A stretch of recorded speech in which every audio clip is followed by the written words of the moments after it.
Okay. You are all welcome to today's lectures. The lectures is going to center on recruitment and selection. By the end of the lecture, these are the thematic areas that we envisage to cover. So essentially, we will look at what it means to be conducting recruitment and what it also means to be conducting selection. Thereafter, we will look at the processes that are involved in recruitment, the sources of recruitment, methods that can be used to recruit suitable candidates into an organization. Then we will switch to selection of potential candidates into an organization. We will also look at the selection process and the specific methods that can be used in conducting effective selection. And finally, we will end the lecture with the features of an effective selection method. Recruitment essentially refers to the processes that are used by an organization to develop a pool of qualified job candidates from which they can choose the best candidates out of. Now, when we define recruitment in this regard, it means that the staffing process begins at one point and it also ends at another point. So for recruitment, in the strict sense of it, it means that anytime an attempt is made by the organization to attract suitable candidates to apply for a given job in an organization, then they are conducting recruitment. It can also be defined differently by aligning it to the process of generating a qualified pool of potential employees interested in working for your company, or encouraging individuals within your company to pursue their positions, pursue other positions within the company. Now, this second definition also elevates the discourse of recruitment beyond the confines of an organization. So unlike the first one, which relegates recruitment exercise to looking outside or attracting people from outside the confines of an organization, the second definition expands it by alluding that recruitment may also end up giving opportunities to people that are already working in your organization. So it means that when a position becomes vacant and we need to fill it, we can be considering hardworking employees that have what it takes within the company, just as we can also be considering people or new bloods that are not already in the company, but maybe in our competing organizations or in the larger labor markets. Before companies embark on recruitment exercise, there is the need for them to implement proper staffing plans and forecasting to determine how many people they will need, of what quality they must come with, and so on and so forth. This means that a successful recruitment exercise is contingent on the outcome of human resource planning. And it is also contingent on the conduct of job analysis. So when we say a successful recruitment exercise is contingent on the outcome of human resource planning, it means that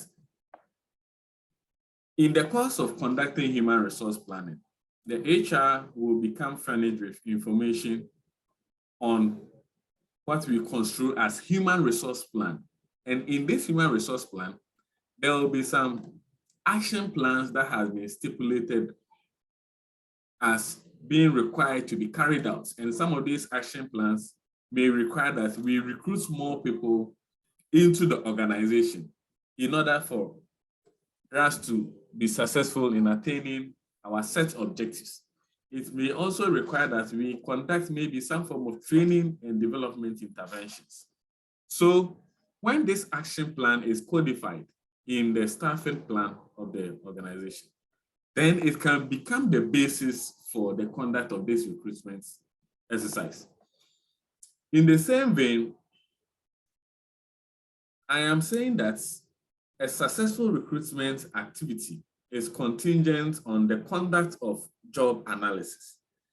And the reasoning behind this allusion is that job analysis will furnish the manager of an organization or the HR with relevant information as far as the performance of every job or responsibility in the company is concerned.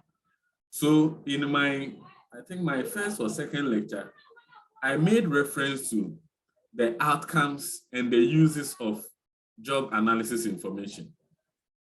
So when the HR is armed with job analysis information, it will inform the crop of people that are supposed to be brought into the company or supposed to be given the opportunity to be promoted, so that when they are designing the job advertisements, the content will be informed by the qualities that they are looking after, which are usually gained from job analysis. So the goal of any recruitment plan is to attract and encourage qualified candidates to apply. So as many as people that are interested in working for the company are given the opportunity to submit their credentials. And that is, immediately they submit their credentials to the company and the deadline elapses, then recruitment ends. Anything that will follow suit to reduce the number of people that applied in terms of scanning, in terms of screening them to pick the suitable candidates, will feed into the activity of selection. Now, the sources of recruitment.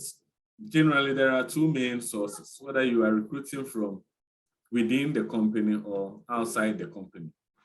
So when we say you are recruiting from internal sources, it essentially means that an attempt is made to peruse the current internal workforce to verify whether there are some potential candidates in there that can be given the opportunity to serve in other capacities that have become available.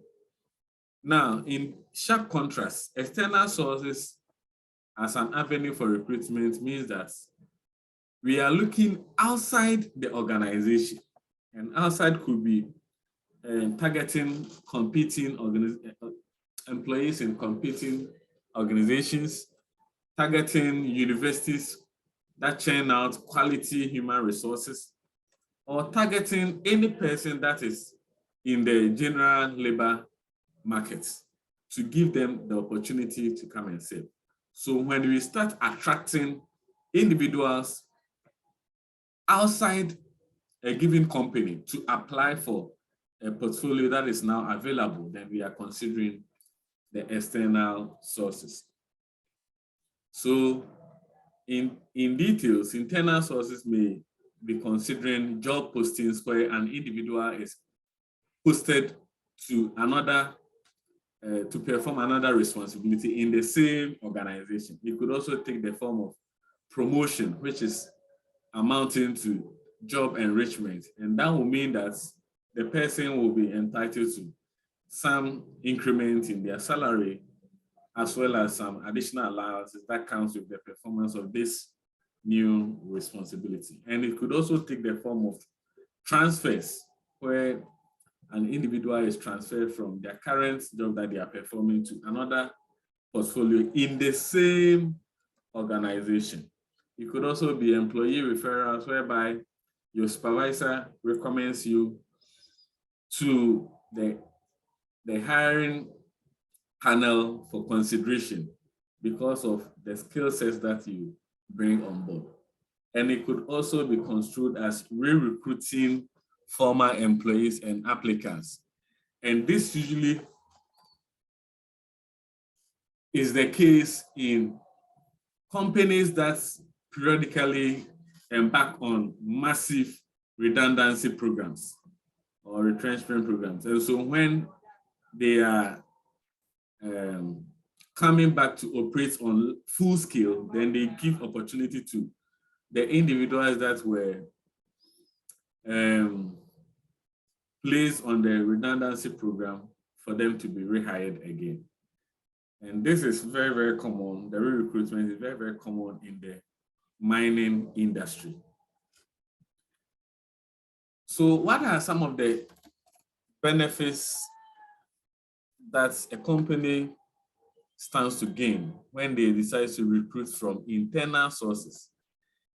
Now, research contends that when opportunities are given for individuals that are currently working in an organization to be considered for recruitment, it boosts the morale of the promotee. So the individual that got the opportunity to be given the higher portfolio to work in terms of job enrichment, end up having their morale boosted. And this can also be a learning experience for other onlookers. So your colleagues that do not get promoted, it may also be an avenue to incentivize them to also work harder, so that once their hard work is recognized in the near future, when such opportunities arises, they will be considered. So it also serves as a motivation for good performance of other onlookers. Then there is better assessments of the candidates' abilities, because individuals that are going to be considered within the ambit of the organization already have their performance appraisal records archived by the company, particularly the HR department. And so when it comes to the strengths and weaknesses and the potentials of the person in question, they are able to assess it over time in terms of the trajectory, how the person entered the company and how they are faring, and so on and so forth. And comparatively to the external sources, because the internal source is not going to engage in any robust advertisements, which also comes at a cost, and also any rigorous paneling of interviewers to assess them. Comparatively, less cost is involved, but it is not. It also has some drawbacks or some challenges.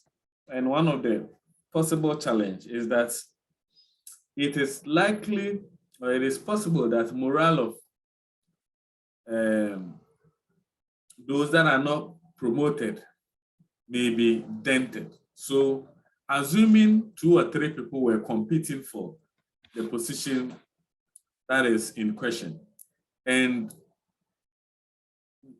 one of them gets promoted at the expense of the others, those that did not get the opportunity to occupy the position may have their morale also affected. And it may also end up creating political infighting for promotion. This is particularly important because in every organization, there is some form of politics that breathes in there. And so if internal sources continually become an avenue where we are going to recruit and select from, and it is not handled in an unbiased manner, then it may end up creating cliques and factions within the company. And when this continues, it can affect the level of performance of employees.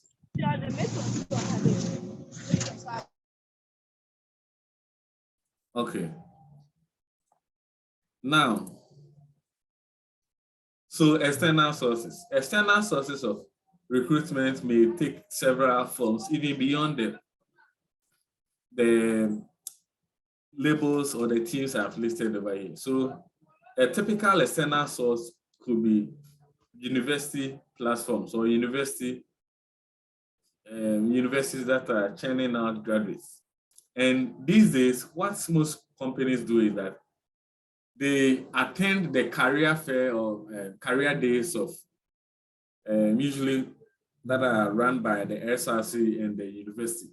And during such career activities, they use it to sell their company and also invite students that are about to complete their university education to come and write for aptitude tests, out of which suitable candidates will be earmarked and maybe placed on a list and contacted when the time becomes right for them to conduct some level of selection.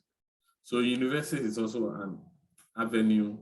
Then labor unions, depending on the line of business you find yourself in, when it is the type that allows for employees to form their own association that will be dealing with their welfare issues, then members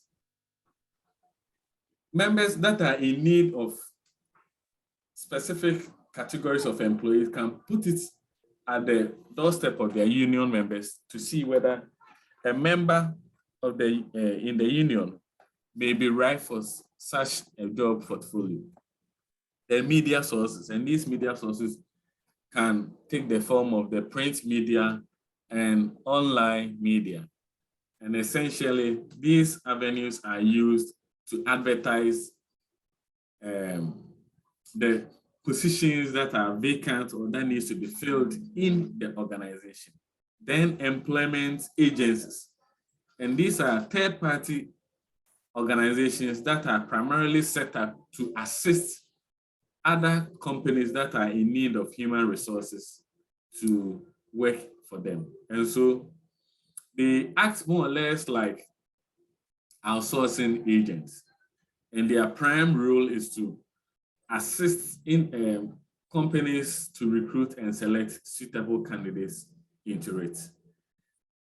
Now, one advantage of the use of these employment agencies is that it will allow the company to focus on important aspects of their organizational operational activities, whilst the time that would have been used to engage in the recruitment and selection will now be dedicated by the employment agency to do that particular work. And so it gives them ample time to focus on aspects of their job, which is much important. But the drawback is that some people may pay their way through. So in the if you are not dealing with a credible employment agency, then they may end up recruiting people, not because the candidates are suitable, but because the candidates were able to meet their bidding. So what are some of the benefits and drawbacks? As far as the advantages are concerned, the use of external sources as an avenue to recruit employees will provide opportunity for new blood to be brought into the organization. And the incoming of this new blood will mean that such people are not going to engage in group thinking, but rather they are likely to come with different perspectives and different ways of handling the organizational problems. And that may be able to give the company an edge over their rivals.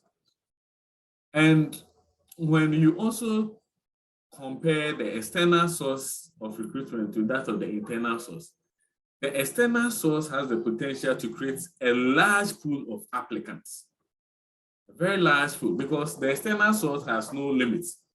You could be targeting the entirety of your country, or you could even be looking at the entirety of the world, the global landscape, where suitable candidates, irrespective of their geographical location, will be given the opportunity to apply. And this is particularly the case when it comes to multinational enterprises.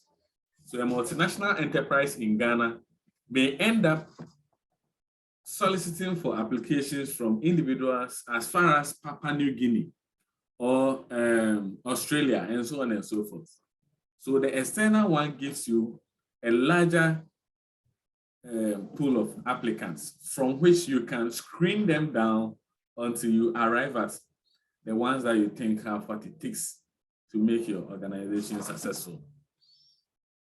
And because you are going to intersperse individuals with different perspectives or new blood with your current job incumbents, there is a higher potential that you are likely to bring new industry insights, particularly if you place much premium on those that have what it takes to succeed. In other words, you are considering people on the basis of the potential for them to fit the portfolio that is available. So you are using the right parameters, you are asking the right questions, and you're also using the right indicators to prune them. Once that is done, then the tendency for you to bring new industry insights to be harnessed with your current way of operating is high. Now, a major drawback is that you may not select someone who will fit the job or the organization. And this is true because this day and age, people have mastered the act of managing impression. So impression management. When they believe that you are looking for a particular candidate, they are able to manage your impression to let you feel that they fit this ideal candidate. Even though on the surface of it, they are just acting for you to be convinced. But when you give them the job, you realize that they will not be able to live up to your expectation. So that is one of the biases that can also be construed as a drawback of the external source. Because the internal source, you're already privy to their performance appraisal records. And when you are taking a risk with them, it is much better than someone who is putting together some credentials to come and present himself in positive light. And this may also cause morale problems for internals. So when internals feel that, so when I say internals, I'm referring to people that are already working in the organization. Everyone working very hard in a company aspires to be given the opportunity for higher portfolios as and when they become available. And so when such candidates feel that they have been overlooked and someone somewhere has been paid over and above them, then it is likely to demoralize them when it is not properly managed. So then candidates can also bribe their way through. So if you are using these employment agencies, okay, they may end up picking people that are not fit for the job, but because such people were able to meet their bidding, they will give them the opportunity. Then it's longer for externals when they are recruited to adjust as compared to internal, because the internal person is already in tune with the organizational culture and the way things are done internally. So they will hit the ground running. But for the externals, you will now have to take your time to indoctrinate them, to initiate them, take them through a series of orientations, and give them some time to pick up. So if you compare the two, then you may have to go for the internals over the externals. But it also depends on the quality of human resource that you are looking for. If you currently do not have that kind of quality internally, and you do not also want to compromise quality, and maybe there is no time for you to groom someone internally to mature for such a portfolio, then you may have to go outside. Okay, just give me 1 minute. I'll be with you. Any questions so far? It's a question. Okay. So please, now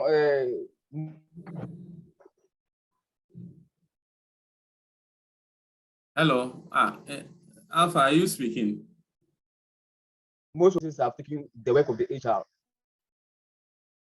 Hello. So you type, I think you are having challenges with your microphone. So type it down. I'll turn to you later on.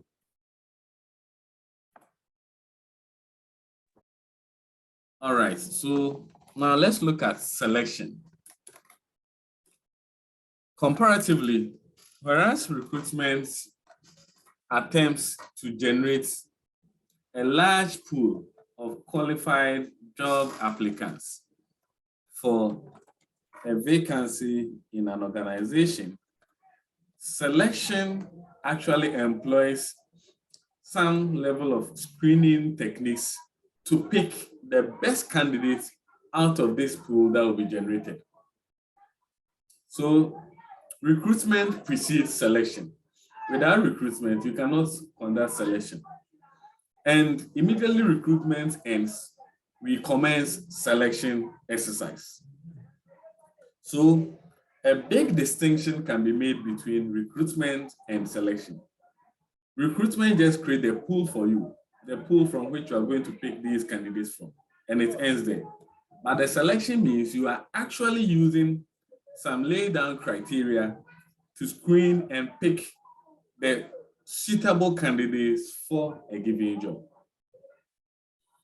Inti, please take the distinction now, because I know why I'm saying this.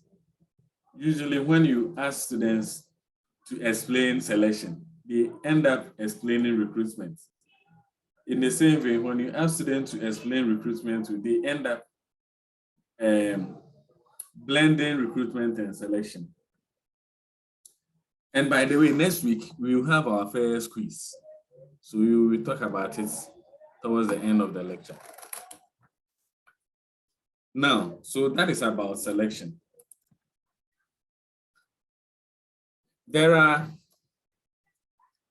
research indicates that there are 4 basic selection criteria. So irrespective of how you look at the techniques that can be used to pick suitable candidates out of the pool that will be created from recruitment, there are 4 main criteria that can be used. Now, this include the consideration of formal educational background of the applicants, the experience that the applicants command in that community of practice, the physical characteristics of the applicants, and the personality characteristics of the applicants. So this is what Armstrong is saying, that there are generally 4 basic criteria. But later on, I will merge them and we will start breaking them down.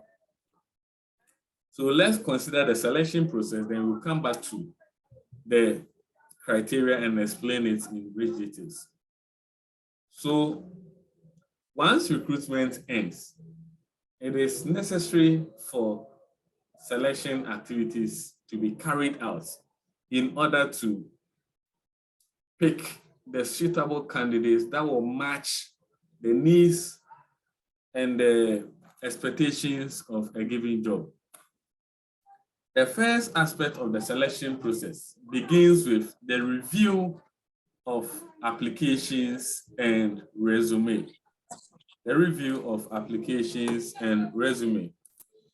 And this means that an attempt is made by the HR or the manager. So it depends on the number of applications that were received. If few were received or we are handling just 2 or 3 people internally, then that one, even the manager himself can handle it. But if you are talking about thousands of applications, then it may take forever for 1 person, 1 or 2 persons to do it. So they may need to set up a panel that will expedite the process of reviewing these resumes and applications. And the essence of this review is to determine applicants that best match the requirements of the job or that of the organization. So the funny thing is that sometimes when you are doing this review, you realize you specified that you need maybe someone with at least a first degree. But in there, you have another person trying to, testing leap of faith. Someone with maybe SHS, just SHS certificate. And not even a diploma, say diploma is high. Someone with just SHS certificates and with no sort of experience who has also applied. So you have to take your time and prune all these from the applications. And this means that when you are doing the review, the parameters that you are going to use will be the ones that you specified when you were advertising the job in the maybe dailies or on your portal or anywhere else. So you are going to use this criteria to verify the ones that actually have what matches what you expect them to have. So that is the first one. Thereafter, you can conduct this if you don't conduct preliminary interview because it may be a waste of time. But in the straight sense of it, when you do this review of applications, assuming you had 1,000 applicants, it may reduce to, let's say, 800. Assuming you had 1,000 applicants, it may reduce to 800. And that means that of the 1,000 applicants, it was just 800 that actually match the requirements that you are looking for. Okay. Now, you can also conduct preliminary interviews to scrutinize the applicants and also take out some unqualified ones. Now, the essence of this scrutiny is that maybe you are looking for individuals with at least a second upper. Now, when you start interacting with them, you realize that some of them are coming across as if they've never stepped their foot in a school before. Others may also be coming across as if they have no knowledge about the job that they are applying. So based on these criteria, then you will further be screening them and be taking the weeds out of the ones that applied. Then this is also followed up with selection tests. Now, selection tests may take several forms, and the essence of this test is to test the knowledge and skills of these employees in the right sense of it, theoretically. So it may also depend on the nature of the job. If the nature of the job is such that it requires much more practicalities, then you can be, as part of the selection test, you may be conducting what we call work sample tests so that they can demonstrate their knowledge and skills in the performance or execution of that particular job. So the selection test, if it is in the service sector, where much of the work is done in offices and so on and so forth, then the selection test is likely to take the form of aptitude tests, personality tests. And essentially, these aptitude tests test the numeracy skills, abstract thinking skills of the person, their verbal skills, and so on and so forth. And they may even end up testing the knowledge of the person in the area in question. Now, so after the conduct of these selection tests, those that are excelling will be shortlisted, and those that are not able to make the mark will be dropped. So you will keep on reducing the numbers. By the time you get to the employment interview, it is presumed that you must have reduced the number from, let's say, 1,000 to about maybe 200. And now you are going to conduct employment interviews with these candidates. So the interview can also take different forms. If it is something that is being handled internally. So you're already familiar with the employee, then there may be no need for you to set up a large panel of interviewers. But it also depends on the position that the candidate is applying for. If the position is such that it requires multiple experts to test the knowledge base of the person, then you may require a panel of interviewers. So essentially, the interview will mean that questions will be asked to the interviewee, and in this context, the job applicant, for the applicant to respond to them. And whilst this is going on, it is expected that an attention is paid to the body language, the facial expression of the interviewee, as well as their demonstration of understanding of the questions that are being posed. And so by the end of the interview sessions, if they are satisfied with a given number of candidates, then it becomes necessary for them to move on to the next stage, which is reference and background checks. So reference and background check essentially mean that all the documentation that you brought, particularly the referees that you submitted, an attempt will be made to get their candid opinion of your ability or potential. And that is why we often say that if you do not trust that someone can actually speak well about your potential to deliver, then you don't have to put their names as your referees. So whenever you are penning down someone's name as your referee, you have to be convinced that anytime they are called upon to give some remarks about you, they are going to communicate something that will demonstrate your ability and potential to succeed on a given job. And these background checks may also require that they go back to the places where you've worked before to ask some few questions about your behavior, your conduct whilst you were with them. And all this information will help them become convinced whether they are hiring the right person or they are hiring someone with a bad track record. So ideally, after these reference and background checks, if they are convinced, then a selection decision will be taken, whereby you'll be given the opportunity to come for those that have passed the test that was conducted, the interviews, and also the reference checks will now be given the opportunity to come and work for the organization. Now, in some job categories, the nature of the task requires some level of physical and readiness.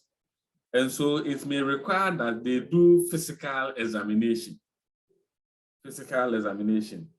And the essence of undergoing this physical examination is to ascertain whether you are physically fit for the job that you are going to conduct. Such that if the job is so rigorous and tedious, requiring certain readiness of your muscles and skills, then you are also expected to pass this examination before they will finally issue you the job offer. Now, once you are able to satisfy the physical examination requirements, which may be a criteria for hiring, then they will be ready to also issue you the contract of employment. So ideally, these are the processes of selection, even though some of them may be meshed and others may also not form part of a selection procedure. But in academic circles, these are the processes that we go through when we are conducting selection exercise. Okay, now let's look at the selection methods or criteria. So according to Dessler is also one of the books that I recommended. According to Dessler, testing and interviewing everyone who applies for a job is simply not cost-effective or practical. Just imagine, you advertise for a vacant position in your company and 2,000 people applied. Then you call all of them to come for selection interviews, and you're also testing all of them. It will not be reasonable because don't forget, screening all these job applicants will require some amount of time and effort. And if there is a more parsimonious way of achieving this particular target, why do you have to go through these convoluted processes and waste your time and energy? So he advocates that before you start conducting your testing and your selection interviews and so on and so forth, you can easily screen the applications that have come through to pick out the ones that are not good from the ones that are good. So generically, he presents three main methods that can be used in selection. This include information gathering, testing, and interviewing. Information gathering, testing, and interviewing. So in information gathering, some of the thematic areas that are considered during this stage is the assessment of application forms and the resume of the applicants, the assessment of their biographical data to see whether they are a match with the job that they are applying for, and also conducting reference checking, reference and background checking to see whether you are dealing with candidates that have higher and resounding reputation and unquestionable character. So these are just like the ones I explained when I was explaining the processes. Okay. Then the testing. In testing, an attempt is made to test the knowledge, skills, and abilities of the job applicants to verify whether they are the right match for the job. So in there, we are interested in not only the theoretical knowledge of the person, but their practical knowledge as well. And so some of the specific typologies of tests that can be conducted in selection of job applicants, ranging from aptitude tests to work sample tests. So let's look at them one after the other. Aptitude testing. When we say we are using aptitude tests as a selection method, it simply means that an attempt is made to verify the reasoning skills of the job applicants, their problem-solving skills, their verbal ability, numerical ability, spatial ability, and so on and so forth. So for a typical job like a typical job in the engineering or the oil and gas will require that the person score high on spatial reasoning and our spatial ability. And spatial ability simply means that such candidates must have the potential to mentally rotate objects and still make sense out of them. Okay. When you are looking for suitable candidates for accountancy, finance, and so on and so forth, the numerical skills of the person must be unparalleled. If you are looking for HR, PR, and any other marketing portfolio, the verbal reasoning or skills of the person must also be up there. So depending on the job in question, a number of these tests may be put together as an aptitude test to test their reasoning level on those parameters. And physical ability tests. Now, physical ability testing essentially seeks to assess the muscular readiness or strength, cardiovascular endurance, and coordination of the job applicants to verify whether they are the right fit for the job. We do not want to end up giving the position to maybe someone who is not medically fit for it, particularly if the job is quite tedious and requiring a lot of muscular effort. And so the physical ability testing will help us to ascertain whether the individual have the physical strength to endure the inadequacies or inconveniences that comes with the job. And personality test. So personality essentially looks at the relatively permanent traits that we possess, which also shapes the way we behave, how we think, and how we even feel. Now, so the personality test, according to Myers-Briggs, suggests that every given job in an organization requires certain personality characteristics for the person to match the job. So a typical job like a public relations officer or a marketer will require that personality-wise, you should be someone who enjoys social pursuits. You should be outgoing, and you shouldn't be the shy type. So Myers-Briggs will say that if you are looking for a good marketer or a PR person, then it will not be appropriate to give it to an introverted person, because the introvert will even have difficulty communicating when they are in a social situation. And I say they are in a social environment. Whereas the extroverted one will have what it takes. But there are certain portfolios which require people to work in isolation or work without getting a lot of intrusions. So those ones may be more suitable for introverted persons.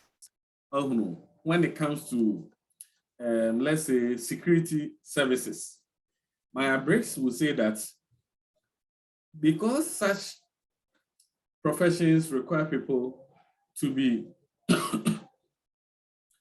to be constantly addressing the needs of individuals, like they're always dealing with people, you have to be emotionally stable. Emotional stability. Emotional stability means that you have to be emotionally intelligent so that you don't end up getting furious and firing left, right, center, even under little or no provocation. So it will be proper that you get individuals with personality that actually matches the job that they are applying for. Other than that, you may even end up, it will be like putting a fish on a tree and expecting the fish to deliver when they are on a tree, because that is not their turf, and that is not an environment that will naturally encourage their abilities to come to bear. You will not be able to get the best out of them. And so that is the essence of this personality testing. Integrity testing. Now, selection methods may also require the conduct of integrity testing to make sure that you are not dealing with a dishonest person. Now, every job that is occupied by a dishonest person will mean that you cannot guarantee the success of the job increment, because this dishonest person may end up stealing or pilfering some of the organizational resources for their own parochial interests. And so to do away with these things, we conduct integrity testing. And these days, there are even sophisticated technologies that you can use to conduct lie detector tests, just to ascertain whether the person has something to hide at the time that they are applying for. And it will also help you to clear your desk of any other dishonest being from your workforce. Then drug testing. So drug testing there is very, very straightforward. Normally, it requires applicants to provide samples of it may be samples of their urine or their blood for further analysis to ascertain whether they are abusing some of these drugs. And if it is found, then you may not want to bring such people on board because they may end up. So research contends that people that abuse drugs, when it comes to their delivery in the organization, it is also very much questionable because you cannot conclude whether they are performing under the drug or they are actually performing out of their own ability. And when they continuously use these drugs to perform, in the long run, it is going to affect their health, and it is also going to cut into the profit of the organization because you have to be footing the bill of their health needs. So to do away with all these things, we use the drug testing to screen it. Then work sample test. So here we move away from the theoretical issues and give them the opportunity to demonstrate their knowledge base as far as the performance of that job is concerned. So if, for instance, we are looking for a driver and you say you can drive, then we'll give you a car. Whilst we sit in there, you drive for us to verify whether you are a good driver or not. So if it is about, we are looking for, let's say, a painter or whatever, we just give you the opportunity to demonstrate it. So if you say you are a good marketer and you are applying for a marketing portfolio, then maybe I'll give you a pen and ask you to sell the pen to me for you to demonstrate it on your feet, your ability to market. So that may take the form of the work sample test. Then finally, interviews as a selection criteria, interview. Now, interview has been construed as the most frequently used selection method.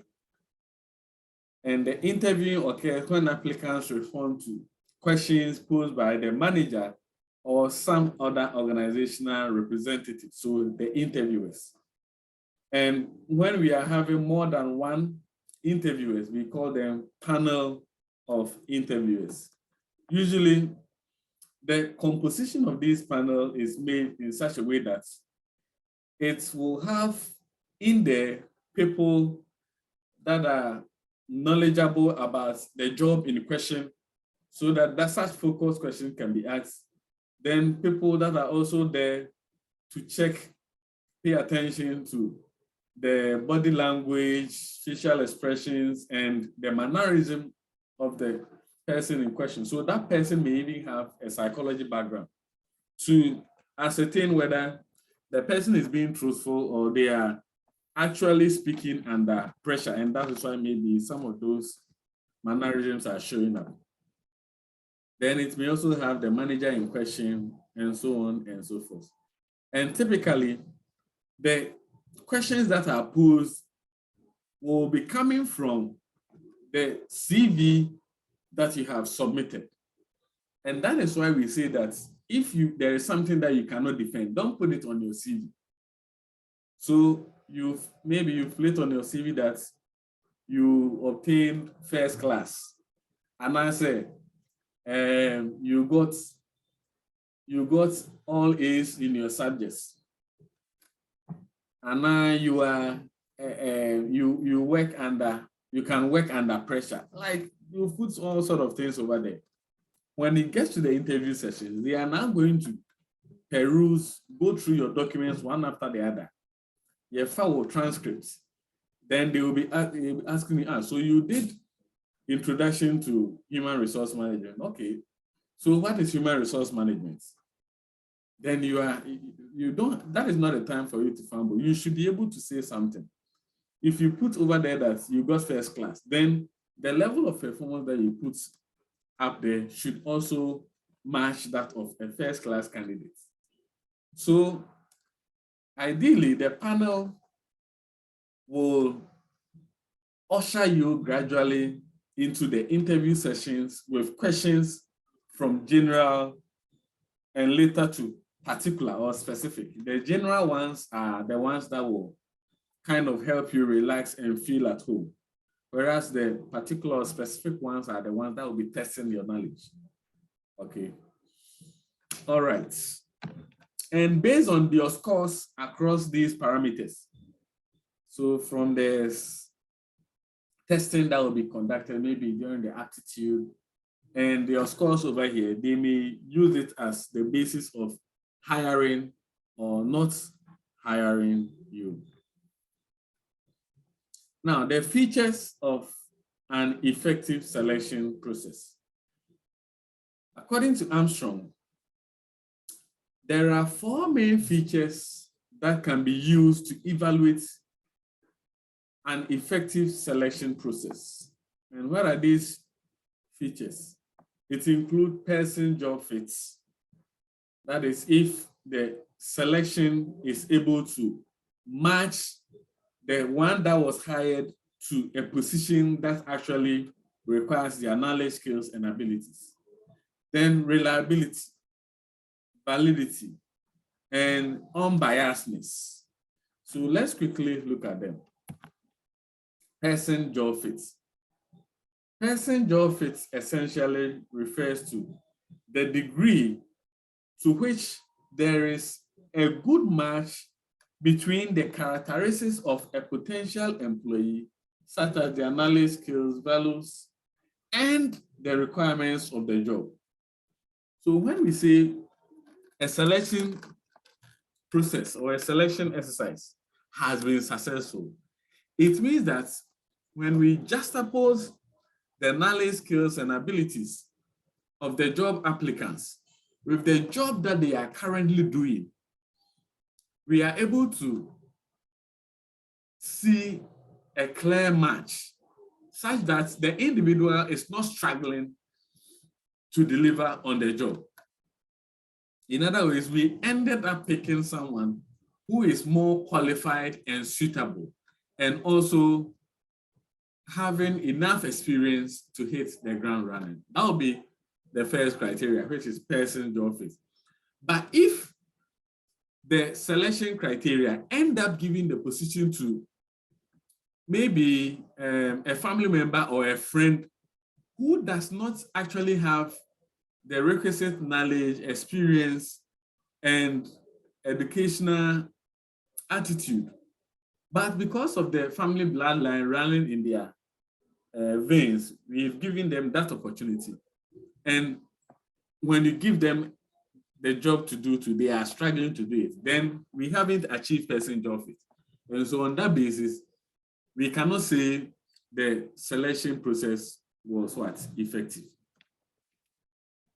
The second feature of an effective evaluation exercise is what we call reliability.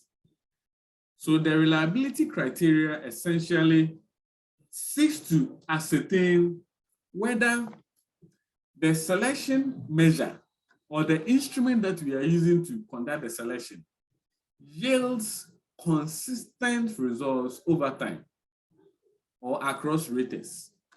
So what does it mean to say that the selection measure is yielding consistent results over time? Now, let's go back to, let's say, the aptitude test we are conducting. So an aptitude test is a selection measure or it's a selection instrument. Assuming we conducted an aptitude test today and the job applicant scored 80 over 100. And we are marveled because we are wondering how the person got that score. And so after marking it, we call back the person to come and write the aptitude test again. And this time around, the person in question got 50 over 100. Then we are now feeling a little bit bothered because we are contemplating why in the first place he got 70, but the second time he got 50. Then we administer it again. in a week's time. This time around, the same person in question comes and he rises and he gets 20 out of 100. Once the selection measure, that is this particular aptitude test, is yielding inconsistent results over time, it means that it is not reliable. Is it clear? So the degree to which a selection measure yields consistent results over time is called reliability. And it can take two main forms, either test-retest reliability or inter-rater reliability. So test-retest reliability is the one that I was explaining. If an applicant takes a test today and then retakes it a week from now, we expect scores to be similar. So first one, when you're 70, if maybe we expect you to improve because these are questions you've seen before. 75. But the moment you are retarding, it means that in the first place, maybe you got assistance elsewhere. And because we are now keeping an eye on you, that is why you are not able to deliver, or because you are not getting the assistance you got elsewhere. And that may explain why you are not delivering. So that would be a typical example of test-retest reliability. Inter-rater reliability. So when we say inter-rater reliability, it means that we are comparing the rating outcomes of multiple reviewers. Into, let's say, we'll be about interview. And during the interview, the person was asked a question about, so let's say the person is being tested in terms of their knowledge in accounting. So, Yabusan, what is the accounting equation? Okay, this was the question that was posed to the interviewee or the job applicants. And the raters, all the raters, and as all the panel of interviewers have an answer to this question, or they have an idea of what is expected for the interviewee to see. Now, if it ends up that the interviewer, the interviewee, or the job applicants gives a particular response, and the raters, that is the interviewers, end up rating differently. So the first one will rate, let's say, 5/10. The second one, 9/10. The third one, 0/10. Then there is a problem. Because there's a single question has been posed. They are all having the same marking scheme, but they ended up rating the response from the applicants differently. Once this occurs, then there is inter-rater unreliability. So one of the criteria for which a selection process can be said to be reliable is that the panel of experts that will be rating the job applicants in terms of their comparing their ratings, it must be comparatively reliable. So the variations between their ratings should not be too wide. So first one may be a 9, the second one may be a 8, then the third one may be a 7. So the variation is like plus or minus 1. That one is understandable. But if someone is giving 10 out of 10, another one is giving 0, another is giving 5, then there is the need for us to peruse what they are actually considering in an attempt to select the candidates. So that is about reliability. Then the third criteria is validity. Validity also predominantly looks at the quality of questions that are being posed to select and also to test the job applicants' knowledge, the quality of questions. So essentially, it is the extent to which the selection methods yield what it is supposed to measure. So the selection method should be able to measure what it intends to measure. And when we say it must measure what it intends to measure, it means that if you are testing your knowledge in the field of accounting, we have no business asking you questions on oceanography or aeronautics.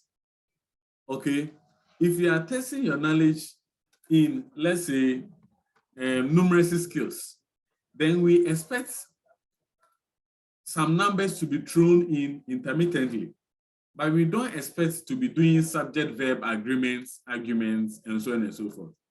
So a personality test, for instance, should measure personality and not any other ability of an individual. And an accounting test should measure accounting knowledge and skills, but not maybe HR or marketing.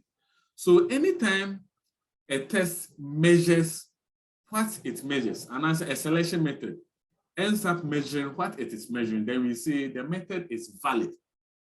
If we are doing selection and the position in question is, let's say, a driver, okay? The position in question is a driver. So we are expected to ask questions about how you can drive forward, back, reverse back, navigate uphill, and so on and so forth. But the moment the content of this selection of a driver, the questions start centering on how to fly an airplane. And I say how to fly, a friend is saying, helicopter. Then there is a deviation. This will mean that our selection method is not valid because we are asking irrelevant questions to the job in question. The last one that we are going to consider as far as the features of an effective selection procedure is concerned is that it must be unbiased. It must be unbiased. Now, so where do these biases come from? Biases occur when one's personal views are allowed to affect the outcome of the decision-making process, rather than the decision being based on the results of the selection measures. So, like I mentioned earlier on, there are several parameters that we consider when we are doing selection. And some of these parameters include the educational background of the person, the experience that the individual has, maybe certain physical abilities that they possess, which makes them more suitable for the job, and maybe the ability to possess certain skills. So these may be the criteria and how they are also able to answer our questions. However, under some circumstances, and I'm sure most of you may be familiar with some of these biases because we are talking in Ghana where anything is possible.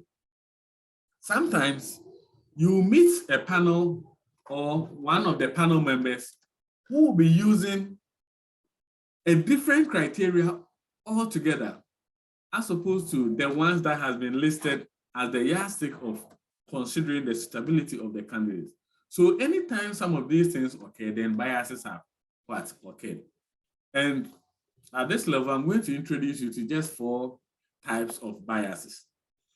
The first one is the influence of personal characteristics, which is contingent on the characteristics of the interviewer being used as a mirror to pick candidates that fit or does not fit.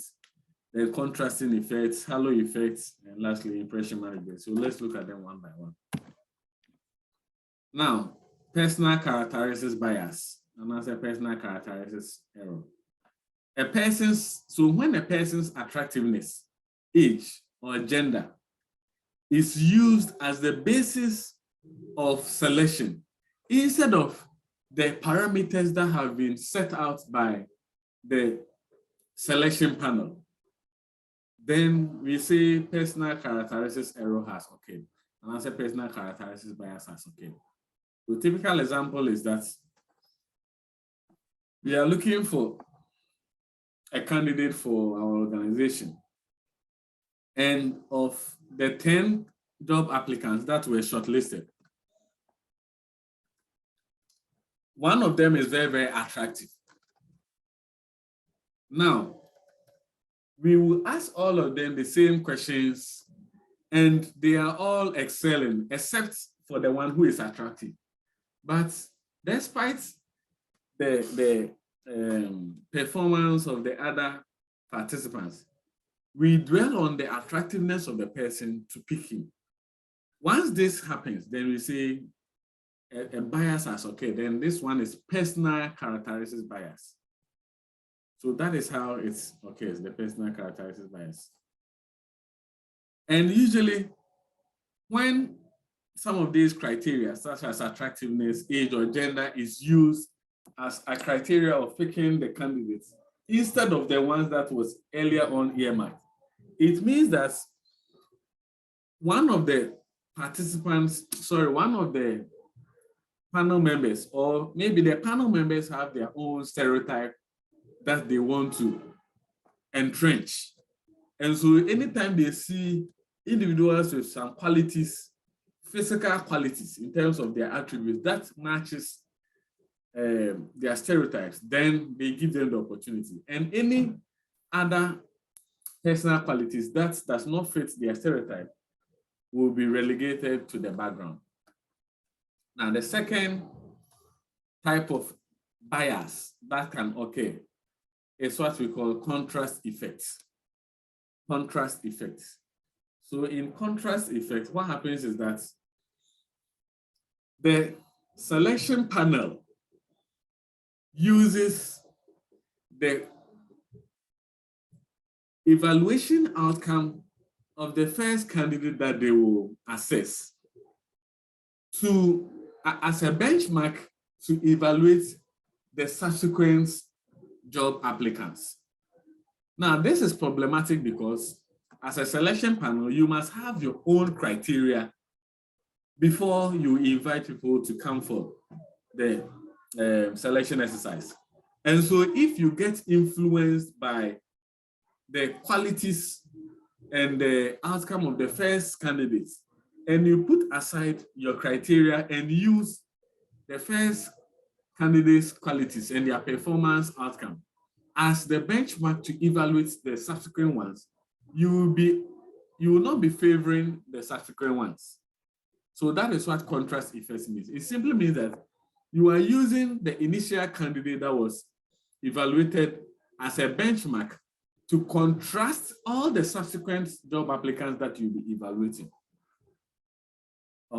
So it is problematic because you will not be using an objective criteria. You will be using a subjective one, which is contingent on the first candidate that you appraised.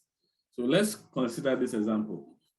Suppose the manager has 4 candidates to interview for a job opening. The first candidate is really impressive. The candidate doesn't meet the test for previous work experience. One of the main requirements, so the testing for previous work experience is one of the main job requirements. He or she does not rate very high on all other requirements.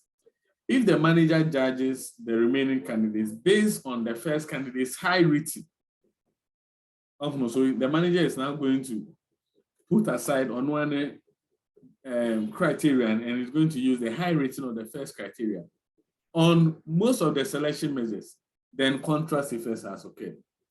So it simply means that the hiring manager is using the evaluation outcome of the first job applicants to contrast and answer to compare the remaining ones instead of using their own criteria. Now, halo effects or devil's horn effects. So this one, it may be 2 forms. Halo effects or devil horns effect occurs when a positive or a negative characteristics of a job candidate affects the evaluation of the candidates on other attributes. So when it is in the positive light, then we call it halo effect. But if it is in the negative light, we call it devil's horn effect. Now, typically, so yeah, in halo effect, what happens is that assuming the person walks into the interviewing room and the person is neatly dressed, well-ironed suits and shirts, shiny shoe, and all that. Then based on that good appearance, you conclude that, in fact, this is a good candidate for your job, so you are going to hire the person. Then we can say that halo effect has occurred because you are using the positive attributes of the person to deduce that they will be a good candidate instead of relying on your own criteria that you are going to use to select them. So this means that if another person walks in and the person is not good looking and also not dressed to the standard of the first person, then they are not going to be hired. Now, the devil's horn effect is the exact opposite. So it means that, let's assume that when the person walks in, he reminds you of an armed robber in terms of his face or his body stature. Because of this negative energy you are getting from the person's appearance, you end up not hiring the person, and not necessarily because the person is not meeting the criteria that you have set. Once this occurs in this negative light, we call it devil's horn effect, and it is a type of selection bias. And the last one is what we call impression management. Impression management. Now, impression management is a type of bias which occurs when a job applicant engages in an action to present himself or herself in the positive light to the interviewer. So essentially what the job applicant does is that they embellish their strengths in a form of self-promotion, and I say engaging in opinion conformity, so that they will appear as very, very suitable in the eye of the interviewer. And how do they do this? So just as the employer will be doing background checks, in fact, good job applicants also do their own background checks, and they are able to preempt some of the things that the employer will be looking out for in them. And so when they get to meet them in terms of the interviewing sessions, then they act out a behavior, or they appear in a posture which is suitable or pleasant to the liking of the interviewers. But in all these instances, they are just acting. They are not actually portraying their true inner self. So the problem with impression management is that it will help you to get the job, but when you eventually get the job, because you were not your true self and you were just acting during the interview sessions, you may not be able to act for the rest of your life. And so it will get to a point where you have challenges executing the responsibilities that you've been assigned to do. All right, any question? Any questions so far?